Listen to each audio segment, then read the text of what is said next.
Good morning. This is Kelley Hobart from Alpaca Direct, and I'm here with Sydney, my little puppy. And she is a busy bee this morning. I don't know why. She seems like she needs to run outside. She seems discontent.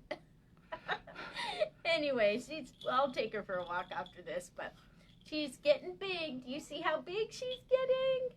Oh my goodness, she starts her puppy class on the 1st of February. Say hi, Sydney. Say hi. She said, I don't want to say hi. I want to go outside and run around and play. So I'll go ahead and put her on over here. Sweet. Thank you. Hi, okay. All right. Now, today I wanted to talk about a couple of my most favorite Valentine's patterns that I found this year. And then I wanted to also take a closer look at cabling without a cable needle.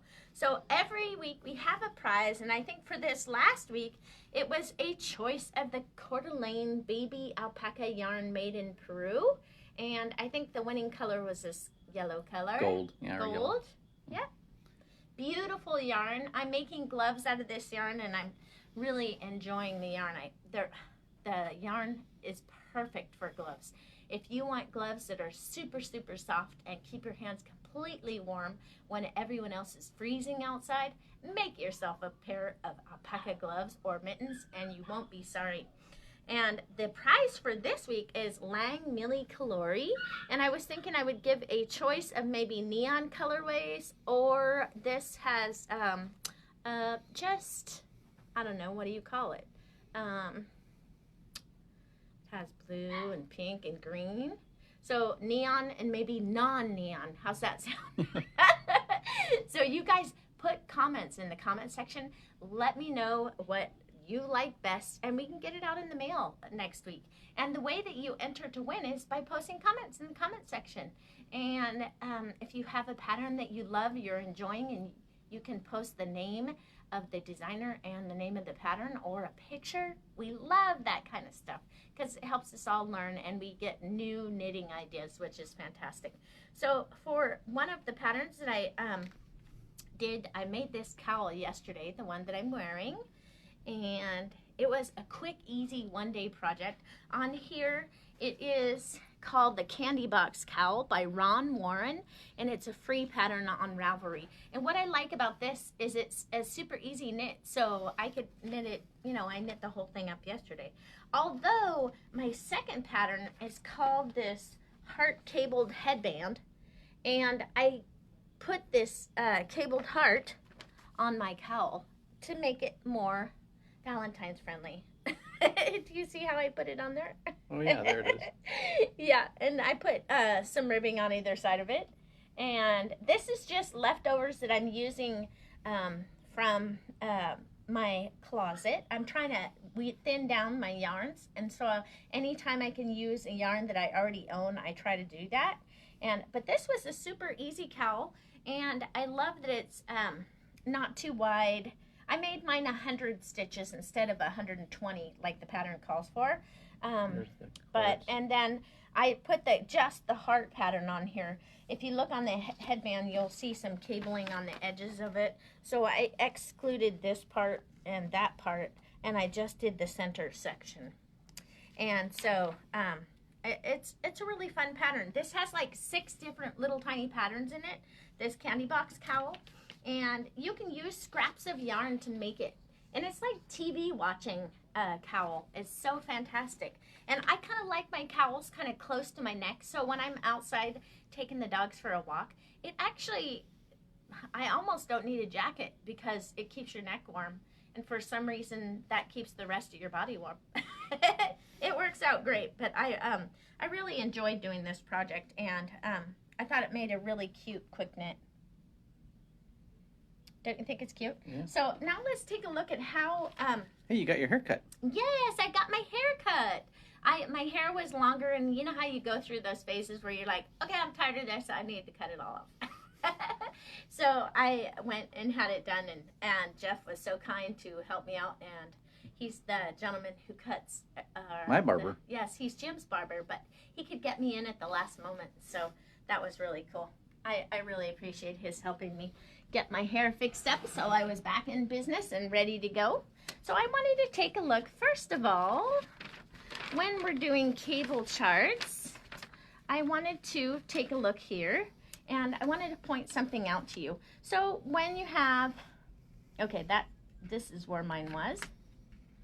That's my sticker that tells me what row or round I'm on, depending if I'm knitting flat or in the round, but I just knit my sample flat. So anyway, I wanted to just take 1 second about how you can identify how to work the cable without looking at the glossaries. And sometimes these glossaries for cables can be really long, and they can be on different pages, and they can really slow you down if you can't remember how to do the cable, right?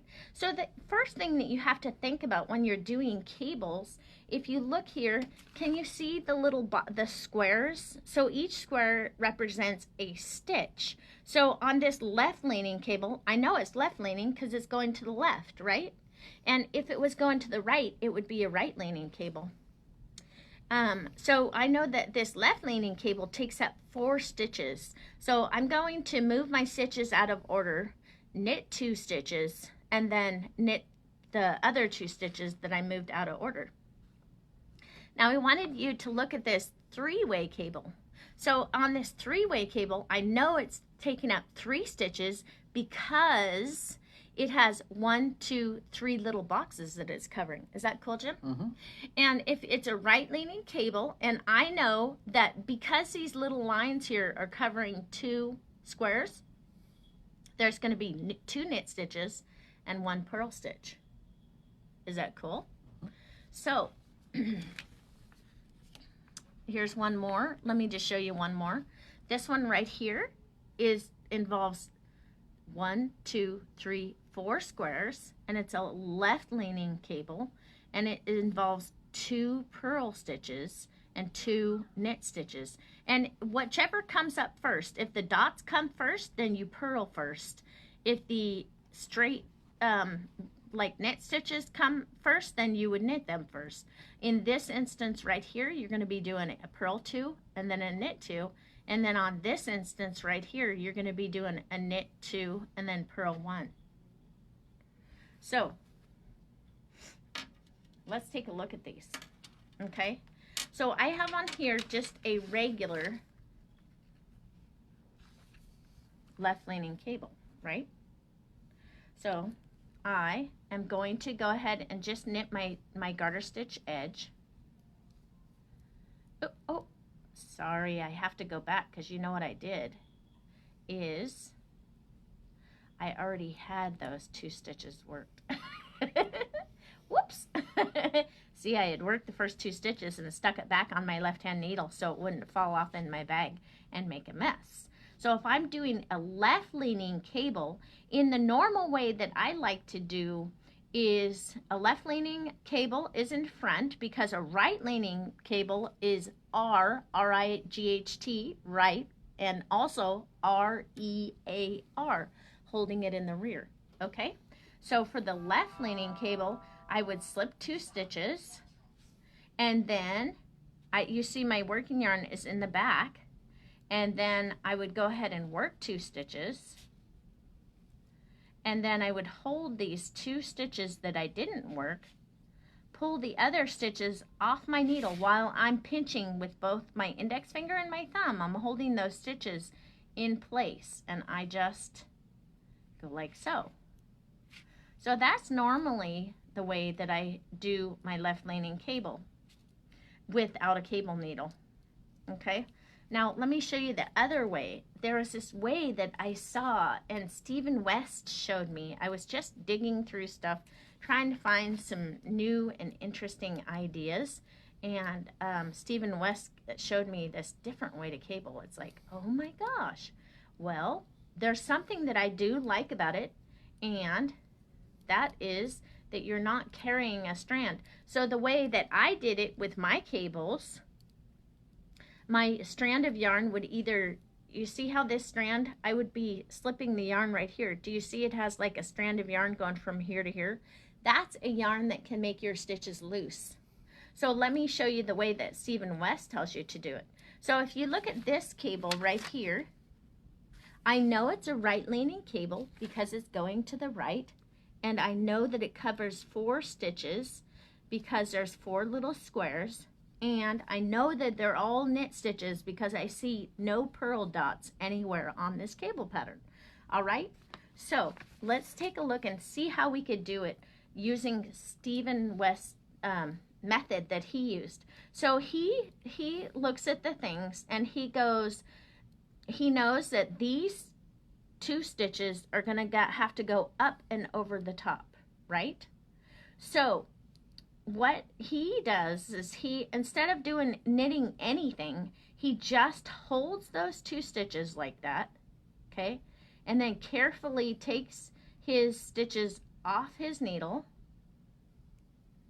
okay? And then puts these back on. And then you slip these 2 stitches back over on there. And then what you do, instead of carrying any yarn over anything, all you do is knit them like you would normally work them. So knit the 4 stitches. So that is the Stephen West method of doing, and what I like about it is it didn't, did you see it, Jim? Mm-hmm. Yeah. Yeah, it didn't carry that strand of yarn over the top that could possibly look sloppy or make your cable a little not as quite neat looking. So his way of doing it is a very tight and tidy way to do cabling without a cable needle. Anyway, so I'm working over to where the next cable is, and I'll slip my stitch marker here. And this last cable, this one right here, is a left leaning cable. And so if I was doing it Stephen West way, this cable needs to come up over the top of those 2. So I would actually hold those 2 stitches. Oops, make sure you're grabbing the right 2 stitches. So you see how I have them held in the back there? And then I'm gonna pinch. Okay, pinch all those 4 off without making a mess. And then get them back on your needles. And you need all those stitches on the left-hand needle before you can knit your actual 4 stitches. They can't be, if they are on the right-hand needle, they need to be transferred back to the left-hand needle. And then let's take a look at that. And then I'm just going to do this there. Do you see how that cable goes to the left? Mm-hmm. Is that cool? I learned something new. It's so totally cool. So that was my magic for this week, is learning something from Stephen West. Have I ever mentioned that guy is very talented with knitting? He makes knitting seem as if he's chewing bubble gum or something. He is so quick at it and so good at it, and it comes so naturally to him that it's just totally amazing. So I love doing, if you haven't tried Stephen West patterns, they are fantastic. He is a little bit eccentric. He's a little bit different, but that's what makes him so charming. In my opinion, he's very charming and he's very talented knitter. And so, anyway, so for these 2 free patterns from Ravelry, and I'm sure that Meg, thank you Meg for posting the links for this candy box cowl on Ravelry, and it's free by, what was it, Ron Warren? Mm-hmm. Yes, totally cute. It's a stitch, you know, gives you little stitch samples that you can do, so you never get tired of one pattern before you get to the next one. And like I said, super easy to do in one day. This was so easy, and I wore it when I took the dog out to go potty, and I was nice and warm. I didn't even have my jacket on. And if you live in this area, you know it snowed yesterday. Darn. We're looking forward to spring. But it's all good. And then this was the little, I like this heart cable headband pattern.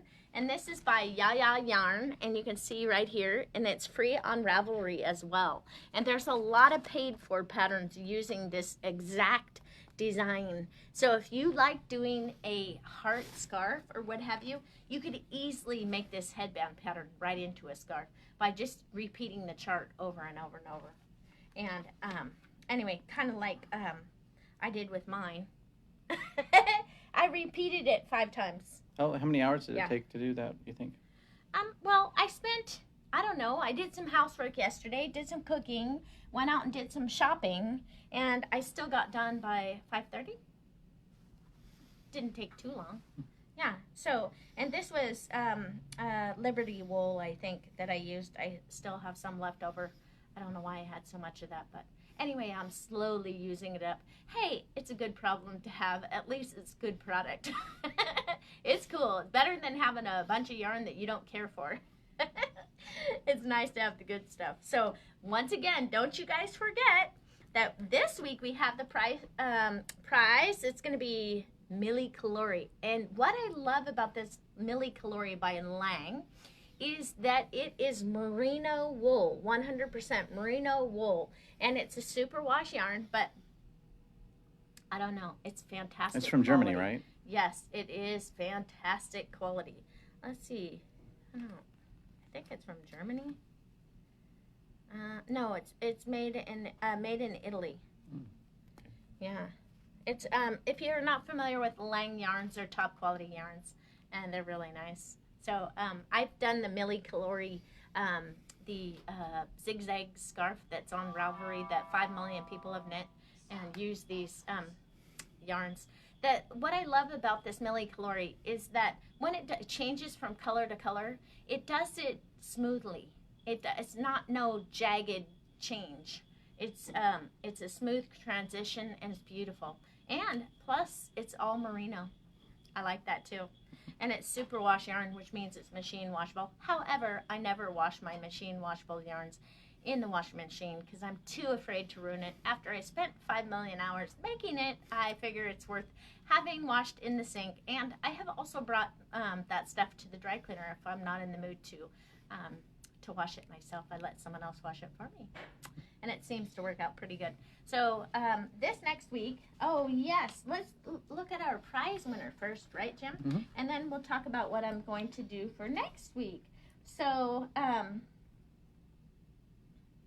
yes, the prize we already talked about, and the prize for this last week was the gold color, and it's for a Sally Burley. So, is that right? Yeah. Sally Burley. You won. Congratulations. Oh my gosh. If you haven't tried this baby alpaca yarn, you are going to love it. Maybe you can make yourself some gloves or you can use a cowl. This is next to the skin soft. It's that soft. what's it called? It is called Bravo Petites. Yes, top quality yarn. I love it. I love it. So, Sally, all you have to do is get in contact with us at customer service, and we need your shipping address, and we can get that out in the mail to you, and you can give it a go and see how you like it. And for the rest of you who would like to win, don't forget to post comments in the comment section and choose either neon or non-neon, and you'll win one of these beauties for next week. Let's see, for this next Facebook Live, I was going to talk about, I found a new way to pick up stitches either in the gap of your thumb or between your fingers and have it look even better. So I wanted to share this little tidbit, this valuable little gem that you can put in your knitting box and make your gloves better, make your thumb better in the gap, and have less mending to do. So stay tuned for that next Tuesday, and I hope you all have a great week, and I'll see you next Tuesday.